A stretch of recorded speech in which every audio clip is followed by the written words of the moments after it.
वफाकी हुकूमत ने MQM से गवर्नर सिंध के लिए नाम मांग लिए। ज़राए का ये बताना है MQM गवर्नर सिंध के लिए 2 नाम वफाकी हुकूमत को भेजेगी। MQM के 2 वज़रा वफाकी काबीना में शामिल हो चुके हैं। वफाकी हुकूमत ने MQM से गवर्नर सिंध के लिए नाम मांग लिए हैं। मज़ीद तफसीलात जानेंगे यासिर मलिक से। यासिर, बताइएगा।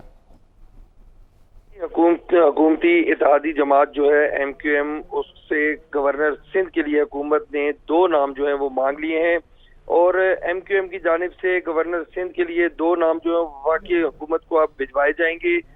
ज़राए MQM का ये कहना है। और MQM के आज 2 वज़रा जो हैं उन्होंने भी काबीना का हल्फ जो है वो उठा लिया है, काबीना में शामिल हो गए हैं। अमीनुल हक हैं और इसके साथ साथ अब चूँकि इमरान इस्माइल के मुस्ताफ़ी होने के बाद जो गवर्नरशिप थी वो खाली थी और गवर्नर के ओहदे पर पीपल्स पार्टी की जानिब से और वफाकी हुकूमत की जानिब से MQM से ये वादा किया गया था कि गवर्नर सिंध की जो सीट है MQM की, वो MQM को दी जाएगी। गवर्नर सिंध की सीट जो है, तो अब गवर्नर सिंध के लिए 2 नाम जो है वो मांग लिए गए हैं और इसके ऊपर MQM की जानिब से मशावरत शुरू कर दी गई है।